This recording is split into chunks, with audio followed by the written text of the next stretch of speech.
lorsque vous, sur votre assiette, vous mangez de viande. Amen. L'état de votre santé est déterminé par le type des aliments que vous mangez. Si vous mangez une nourriture qui est pourrie, vous connaissez la suite. Ça ne va pas être dans le lieu saint. Hein? Vous allez vous retrouver quelque part là toute la journée. Mais si vous mangez une nourriture qui donne la vie, vous aurez quoi? Vous aurez la vie. Le corps de Jésus représente quoi? Le corps de Jésus représente la viande qu'on mange dans notre assiette. Le corps de Jésus représente le poisson qui se trouve dans notre nourriture. Le corps de Jésus représente, je ne sais pas, la viande, la nourriture que tu as mangée. Et lorsque tu manges cette nourriture, si c'est une nourriture qui donne la vie, elle te donnera la vie. Si c'est une nourriture qui donne la mort, elle te donnera la mort. C'est pour cela, ce jour-là, les aigles ont choisi de ne pas se nourrir de n'importe quelle nourriture, parce qu'ils savaient que la mort de Jésus-Christ, et en mangeant son corps, et en buvant son sang, ils devaient aller dans une autre dimension. Amen. Et quand Jésus va à la croix, souvenez-vous que Jésus est crucifié par les gens qui vont le bouffer. Hein? Amen. Jésus est venu pour venir chercher son épouse. Mais c'est la même épouse qui l'a tuée à la croix. C'est pour ça que je dis toujours que même dans le mariage, aucune relation ne peut marcher si l'un des partenaires est vivant. Parce que... Ouais, tu viens avec ton ego, tu viens avec ton intelligence, ça ne marchera jamais. Je suis en train de te dire qu'il faut que tu puisses mourir. Parce que c'est l'épouse que Jésus a aimée. C'est son épouse qui l'a crucifiée. C'est bizarre. Amen. Et maintenant là, on va maintenant célébrer le mariage qui va venir. Il va descendre pendant l'avènement. Il va venir nous chercher. Mais il aime ça. L'aigle n'enterre pas sa proie. Vous allez vous rendre compte quand Jésus est mort, Jésus, on ne l'a pas ramené dans un tombeau où on a creusé. Non. On l'a mis dans un tombeau, mais on l'a mené sous un rocher. Parce qu'évidemment, l'aigle, il emmène son cadavre sous le rocher et il appelle les autres aigles pour venir manger avec lui. Amen. Parce que s'il enterre le cadavre va commencer à se décomposer. Et donc, quand il va se nourrir de ce cadavre, ça va donner la maladie comme on parle ici. Donc, il prend le cadavre, il l'emmène sous un rocher et il appelle les autres aigles pour venir manger ensemble avec lui. C'est pour cela que Joseph d'Arimathée est venu. Jésus n'allait pas être totalement enterré. On devait le mettre vraiment sur une grotte où on devait simplement ouvrir la pierre. Mais ce n'était pas vraiment enterré. Amen. Parce qu'à la différence de Lazare, qui avait fait 4 jours dans le tombeau, Jésus en a fait 3 jours. Et vous savez, la chose que lorsque Jésus vient dans la maison de Lazare, de la famille de Lazare, on dit à Jésus, ah non, ils sont déjà. Parce que Lazare avait fait 4 jours. Et si Jésus faisait 4 jours dans le tombeau, les aigles ne devaient pas exister. Amen. C'est pour cela, parce que c'est le 4e jour que le corps sent mauvais. C'est pour cela lorsqu'il a fait le 1er jour, le 2e, et il a fait le 3e, le soir, il fallait qu'il ressuscite. Amen. Parce que l'aigle ne se nourrit pas, l'aigle se nourrit d'une proie qui est fraîche. Et le 4e jour, le corps se décompose. C'est pour cela qu'il est ressuscité le 3e jour. Alors quand vous voyez tout cela, vous allez vous rendre compte que le corps de Jésus, le cadavre dont on parle ici dans Matthieu chapitre 24, 26, c'était le corps de Jésus. Et les aigles qu'on en parle ici, c'est l'assemblée, c'est l'église, c'est toi et moi. Parce que toutes les caractéristiques que j'ai déterminées ici, c'est les caractéristiques qui déterminent ce que c'est un aigle. Parce que Jésus n'a pas été arrêté. Jésus n'a pas été tué par d'autres personnes. Jésus a été tué par l'Église. Jésus a été enterré par l'Église et il est ressuscité. Donc ce sont les aigles qui ont tué Jésus. Ce sont les aigles qui ont ramené Jésus sous le rocher. Amen. Donc les aigles qu'il parle ici, c'est nous les aigles. Amen. Est-ce que jusque là ça va? Ok. Donc le corps qu'on parle ici, c'est le corps de Jésus. Et une fois que Jésus ressuscite, il va voir les disciples. Le texte que j'explique ici, c'est le texte de Luc chapitre 22. Il va voir les disciples.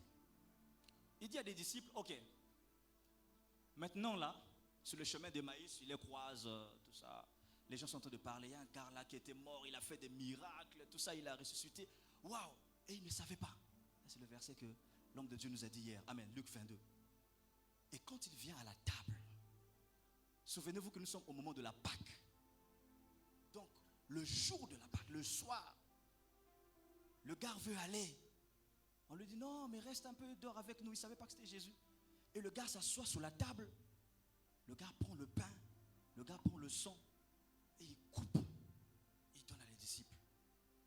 Et il regarde comme ça. Il voit les gestes. Les yeux s'ouvrent. Ils disent, mais ça c'est pas... Amen. Est-ce que ça c'est pas ce Jésus-là? Et pourquoi ils se sont souvenus? Parce que toutefois que il y avait un monsieur qui leur disait, ceci est mon corps, ceci est mon sang. C'est que le gars lui-même, il te donne le corps, il te donne son sang, mais lui-même il est vivant. Donc c'est dit que non, on a un monsieur là toutefois qui nous faisait ce genre de truc. Donc en fait, il nous donnait son corps et son sang, mais lui-même il existe. En fait il est vivant, mais il me donne son corps et son sang. Et donc quand il a fait ça, il a dit, c'est pas ce monsieur là. Et dès qu'il a rendu grâce, ils ont su, ah c'est oui, c'est lui, amen.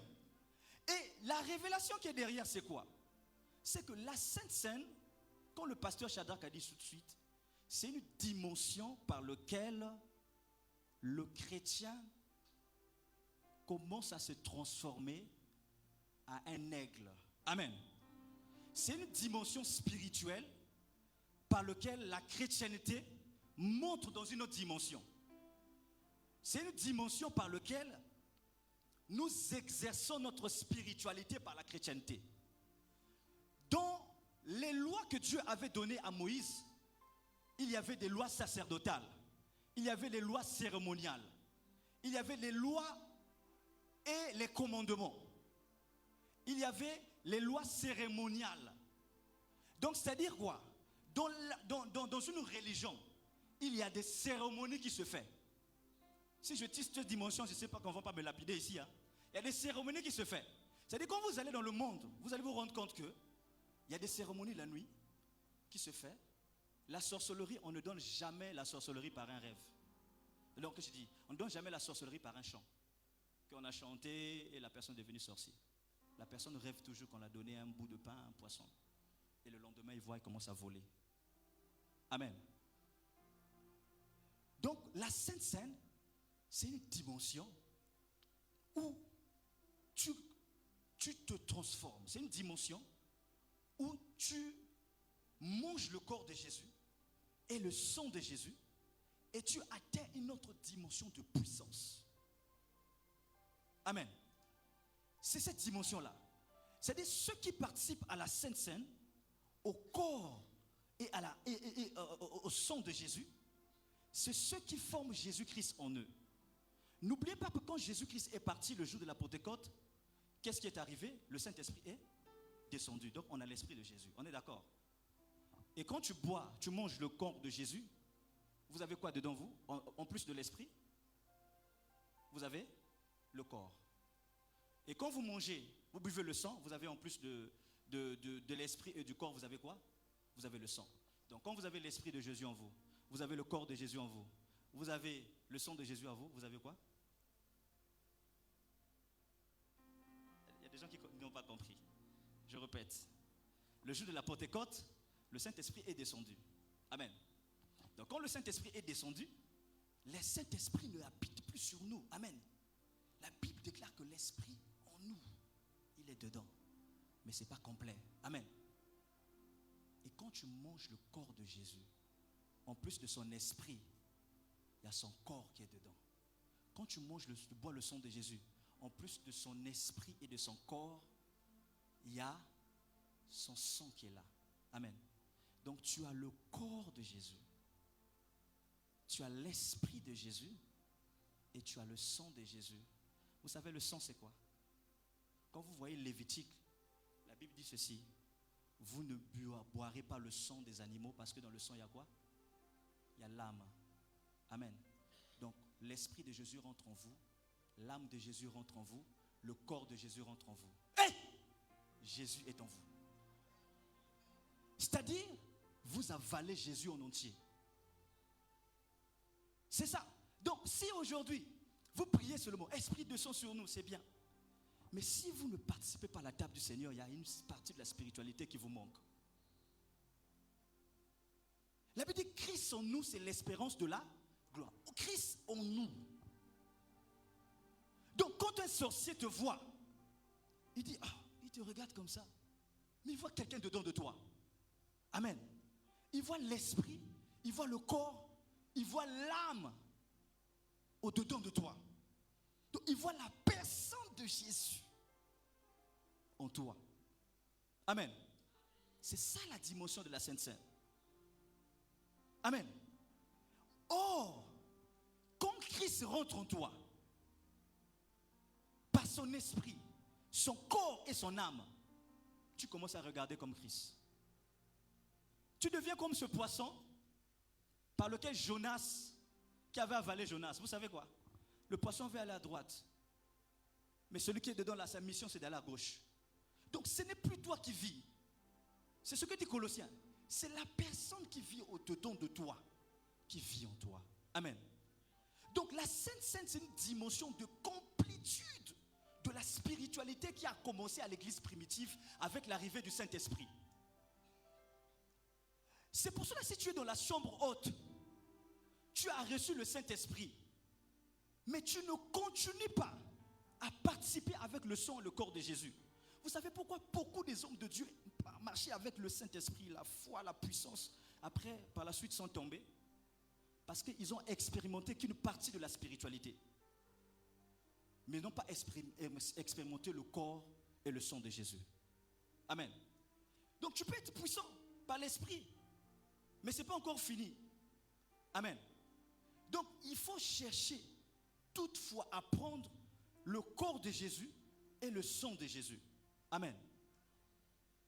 Dans les 6 minutes qui me restent, je voulais vraiment qu'on comprenne, parce que c'est des fondamentaux de la vie chrétienne. Amen.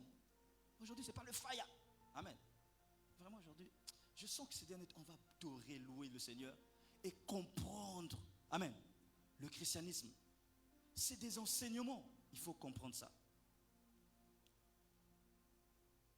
Quand tu manges un corps, tu manges la viande, regardez ce qui se passe. Dans les 5 minutes qui me restent, je veux parler du sacrifice de la vie. Vous posez la question pourquoi vous devez manger le corps et boire le sang de Jésus? Quelqu'un s'est déjà posé la question? Quand vous mangez une viande, pendant que vous êtes en train de manger la viande, vous ne savez pas en fait, il y a quelque chose qui se passe. C'est que les aliments nutritifs qui sont de la viande rentrent en vous. Vous ne devenez pas la viande. Amen. Vous ne devenez pas la viande. Vous ne devenez pas Jésus. Jésus reste Jésus. Mais sauf que la férocité, les choses qui étaient dans la viande rentrent en vous. Les aliments nutritifs qui étaient dans la viande rentrent en vous. C'est-à-dire quand vous mangez le corps de Jésus, la grâce, tout ce qu'avait Jésus là, vous ne devenez pas Jésus, mais tout ce qui avait Jésus là rentre en vous. Amen. Mais parmi les choses qui rentrent en vous, le point que je vais vraiment citer, parmi les points qui rentrent en vous, c'est que vous ne vous rendez pas compte que lorsque vous mangez une viande, vous ne vous souvenez jamais. C'est que, en fait, si la viande se retrouve dans votre assiette, c'est parce que cette viande a donné sa vie pour vous. Quelqu'un n'a pas compris. C'est bizarre. la viande vivait. Pasteur Shadrach, la viande était vivante. S'il se retrouve dans l'assiette, parce qu'on l'a, donc il n'y a que la vie qui donne la vie.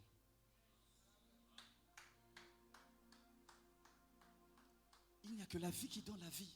Donc il faudrait que quelqu'un meure pour que vous puissiez avoir la vie.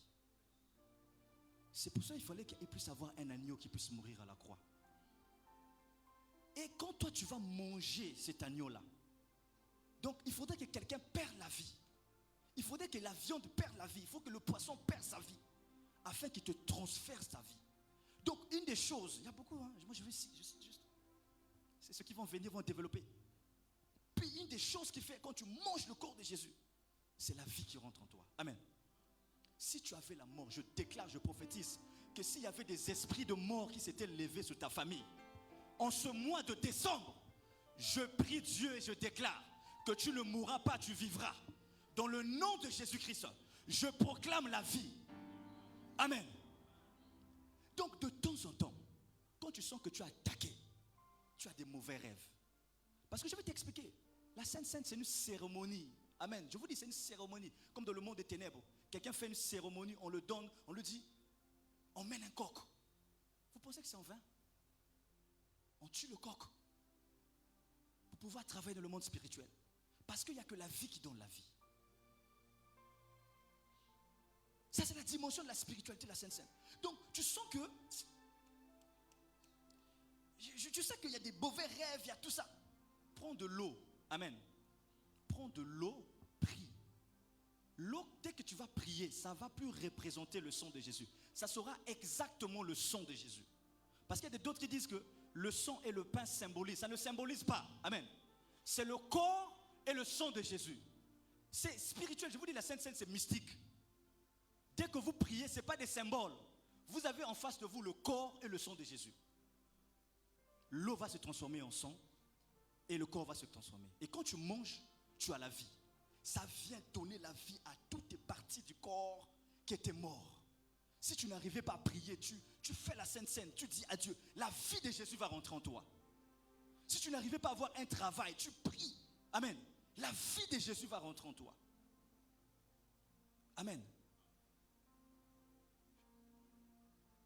Je termine ceci.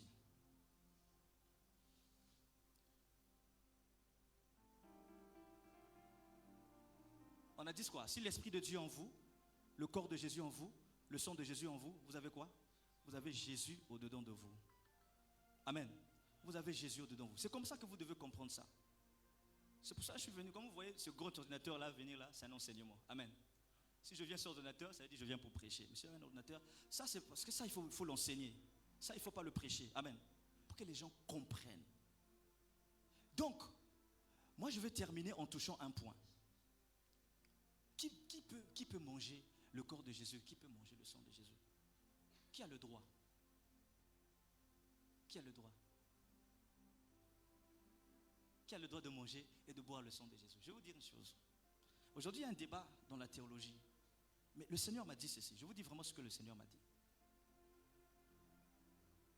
Vous savez, quand tu as faim, il faut que tu manges, non? La Sainte Seine, le corps et le sang de Jésus se prend sur une table. Amen. Donc ça veut dire que vous êtes dans une maison, le Père est là et tout ça. Vous venez, vous prenez une table. Mais je me rappelle bien, quand on était enfant, pour manger avec papa, il fallait être propre. Amen. Amen. Quand vous invitez, il faut être propre. Donc toi, tu ne veux pas te laver là, mais tu veux venir manger à la maison des gens. Amen. Donc les enfants des voisins pour manger avec nous, on disait, va d'abord te laver. Amen.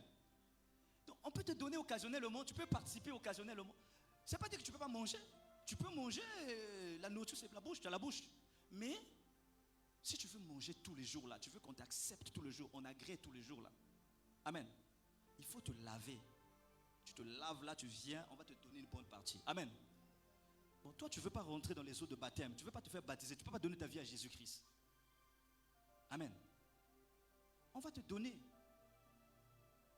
Mais il faut faire un effort. Amen. Parce que il n'y a que le Père qui mange avec ses enfants. La Bible déclare qu'à tous ceux qui l'ont reçu, il a donné le pouvoir de devenir quoi? Enfant de Dieu. Donc soit si tu es l'enfant du voisin, Il y a des journées où on peut te dire ne prends pas, ne sois pas fâché. Amen. Donc, si on te dit, si le pasteur Shadrach ici dit que Dieu me dit que ne prends pas, si vous comprenez? Là, on te fait faveur. Si on te dit, bon, aujourd'hui, viens quand même prendre. Parce qu'on veut quand même que tu manges un peu bien, parce que chez toi, tu ne manges pas. Tu viens. Amen. Donc, tout le monde peut prendre la Sainte Seine. Mais, les enfants du Père, amen, sont légitimes. Si aujourd'hui tu te retrouves dans la séance des démons, ils ont tué un coq, ils ont tué un être humain, ils veulent manger. Ils vont te donner. Tu vas dans la cérémonie des sorciers, ils sont en train de manger, je ne sais pas quoi. Ils vont te donner. Parce que tu n'es pas le leur. Amen. Donc il y a des débats qui sont clos en fait, spirituellement. Donc, il faut rentrer là-dedans dans l'arche. Amen. Il faut donner la vie à Jésus. Il faut se faire baptiser. Mais tu vas voir vraiment toute la puissance de la Sainte Seine. Amen. Mais en n'étant pas aussi, on peut te donner. Amen. Tu vas voir aussi la santé, tout ça. Mais il faut venir. Alléluia. Que Dieu soit béni. Est-ce que nous allons nous lever? Nous allons faire 2 prières avant que je laisse voir le micro.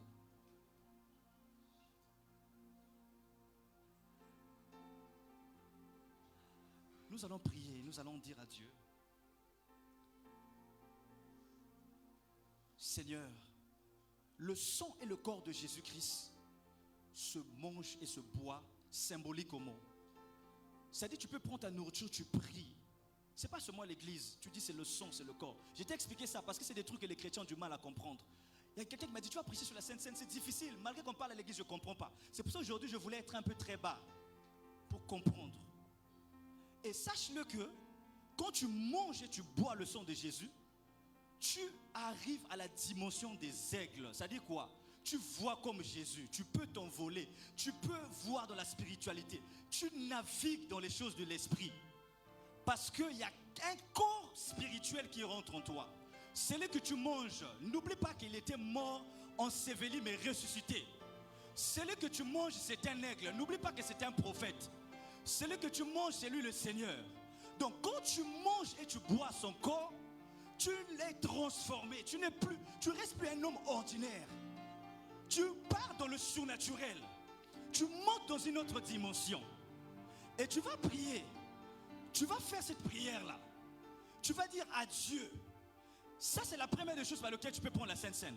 Mais la deuxième des choses, c'est que tu peux aussi faire une Sainte Seine qui est spirituelle. Parce que le voleur qui était à la croix, il n'avait pas pris, il n'avait pas eu le temps. Amen. Donc, il y a des gens qui disent, mais j'ai pas eu le temps de faire. Oui, tu peux prier parce que Jean 1 dit ceci. Au commencement était la parole était avec Dieu et la parole était Dieu. Cette parole s'est faite chair. Amen. Donc, la parole de Dieu, quand tu l'écoutes, le corps de Jésus t'est aussi communiqué. Et la Bible déclare aussi que vous êtes sanctifiés par mon sang. Par mes paroles, vous êtes déjà sanctifiés. Donc la parole aussi sanctifie. Sauf que parfois le processus par lequel la parole de Dieu sanctifie, parfois est lent. Pourquoi? Au commencement, lorsque Dieu parlait, il y avait l'exaucement. Mais il n'y avait pas la résistance. Mais parfois quand la parole vient dans ton cœur, la parole trouve un caillou, la parole trouve des forteresses, des raisonnements. Et donc la Sainte Seine, Dieu m'a dit, c'est une injection spirituelle. Parfois quand la parole vient, la parole... pas du mal, mais la parole tarde parce qu'il y a encore les forteresses. La parole doit d'abord briser cette forteresse-là. On prend le sang, on prend de l'eau, on transforme en sang, tu le bois, ça rentre automatiquement dans ton corps. Amen. Et la Sainte Seine, c'est une injection. C'est comme à l'hôpital, quand tu es urgent là, on prend l'injection, on te met dans le corps et ça rentre automatiquement. Ça commence à faire de l'effet. Et automatiquement, Christ se forme en toi. Donc nous allons prier. J'ai une recommandation, nous allons prier pour les familles. C'est l'unique sujet de prière. Tu vas dire en ce mois de décembre que le sang de Jésus et le corps de Jésus prennent forme dans ta vie, dans la vie de ta famille, et lève ta voix et prie au nom de Jésus-Christ. Seigneur, nous prions pour le sang de Jésus. Nous prions pour le sang de Jésus. Que le sang de Jésus protège nos familles. Que le sang de Jésus protège. Que le sang de Jésus apporte la vie. Que le sang de Jésus apporte la vie. Que le sang de Jésus dans ma famille en ce mois de décembre. En ce mois de décembre. En ce mois de décembre. En ce mois de décembre. En 2025. Oh Seigneur. en 2026, nous voulons que Père, que Jésus notre Dieu, que le sang de Jésus-Christ apporte la protection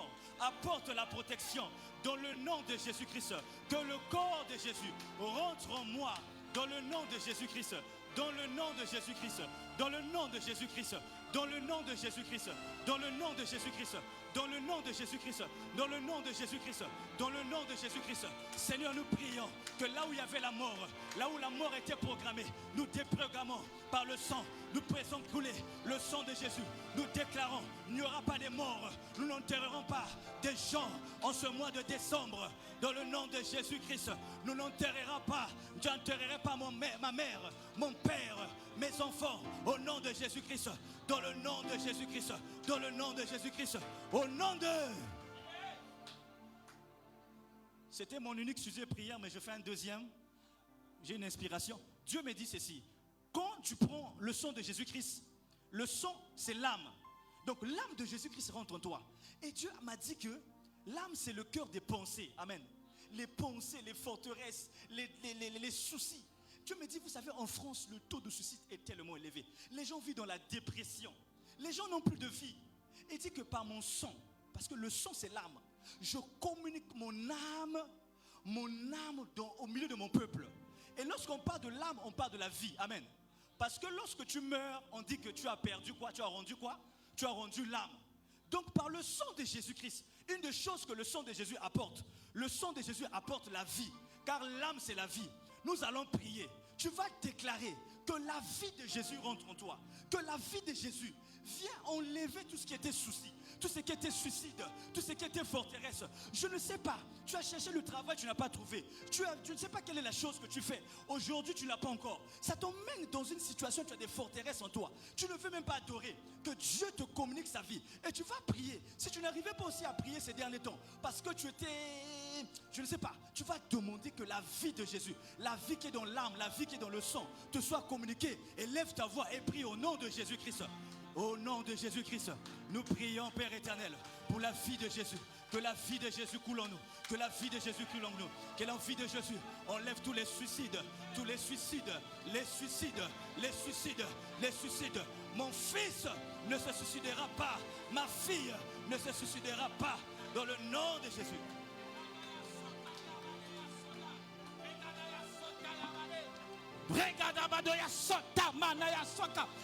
Écoute-moi, bien-aimé.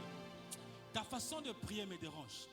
Pendant qu'on donnait le sujet, le Seigneur me disait, il y a des gens qui sont passés par des cérémonies. Alléluia. Je ne sais pas quelle est la cérémonie qui t'a été suggérée. Est-ce par les bains, tout, ce sont les cérémonies. L'Esprit me disait qu'il faut qu'on brise cela ce soir par le sang de Jésus. Alléluia. Je ne sais pas. Esprit de réclamation, par le sang de Jésus, tu vas arrêter ça ce soir, bien-aimé. Tu es en train d'aller dans une autre dimension, mais tu vas prendre le sang de Jésus.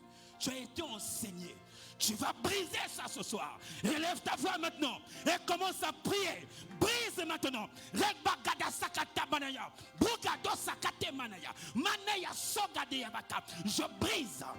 brise par le sang de Jésus. Je brise toutes ces cérémonies faites dans ma vie. Au nom de Jésus. Au nom de Jésus. Faibaya, bragado sata maneya. Madeya sogadeya bado sata. Bricado sateya. Maneya sodaya. Je brise par le sang de Jésus. Je renverse les cérémonies. Par le sang de Jésus, je renverse l'esprit de réclamation. J'annule, je renverse, je brise au nom de Jésus. Je brise toutes les cérémonies qui ont été faites au nom de Jésus. Prie. Brise, renverse.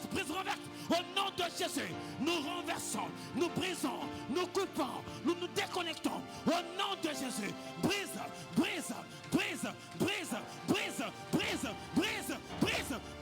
Fire. Brogado Sata. Fire. Brogado Sata Maneya Sogedea. Maneya Sotaya. Brise. Par le sang de Jésus. Sors de la coutume. Par le sang de Jésus, sors des limitations. Par le sang de Jésus, sors de la malédiction. Au nom de Jésus, au nom de Jésus, au nom de Jésus, au nom de Jésus, au nom de Jésus, nous sortons, nous renversons, nous brisons. Au nom de Jésus, lave ton nom par le sang de Jésus. Lave ta vie par le sang de Jésus. Lave ta famille par le sang de Jésus. Lave ton entreprise par le sang de Jésus. Lave au nom de Jésus ta destinée par le sang de Jésus. Prie, prie, prie, prie, prie, prie. Est-ce que tu peux prier? Continue à prier, continue à prier, continue à prier, continue à prier. Les écailles tombent, les écailles tombent, les écailles tombent, les écailles tombent, les écailles tombent, les écailles tombent, les écailles tombent. Au nom de Jésus, au nom de Jésus, au nom de Jésus, sors des limitations. Au nom de Jésus, sors des limitations. Au nom de Jésus, nous renversons. Fire! Au nom de Jésus. Les katamanaya sode, brigado sataya, manaya sode yaba. Legada satamane, brogado satemane sogede, bragado sataya. Alléluia. Un cantique d'adoration. Tu vas aller vers le Seigneur, tu vas rendre grâce à Dieu. Oh Jésus. Alléluia.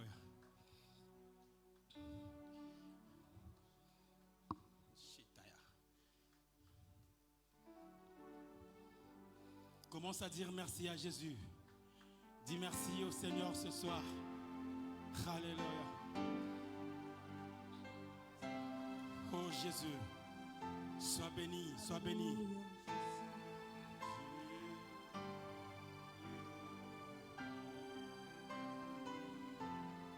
Tu m'as ébloui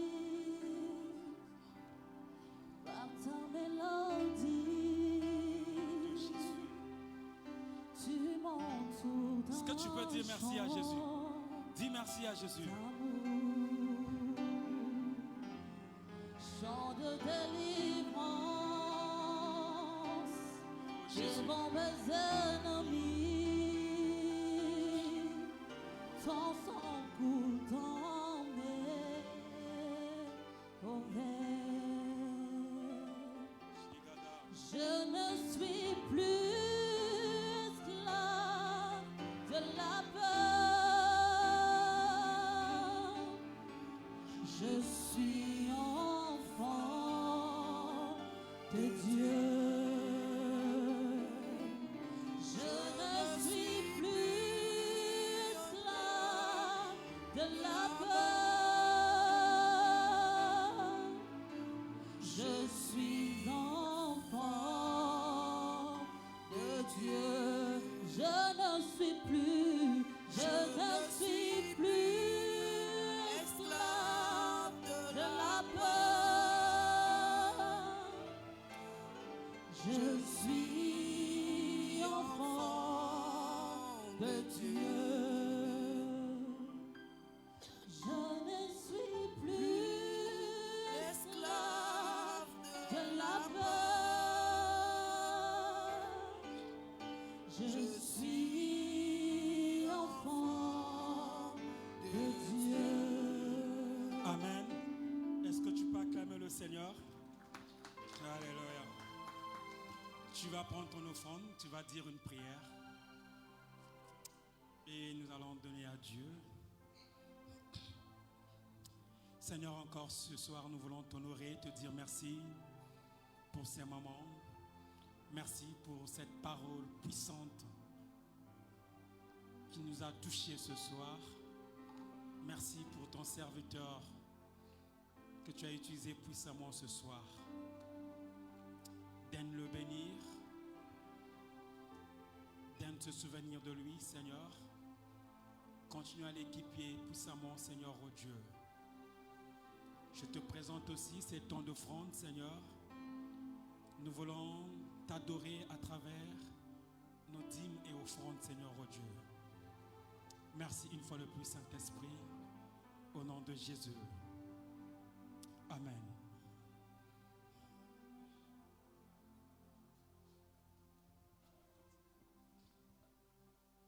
Kimbona Yahweh, Yomoko Kisina. bilaka papa yo nde nzambe na nguya nkembo na yawe yo mokokisi na bilaka papa yo nde nzambe na nguya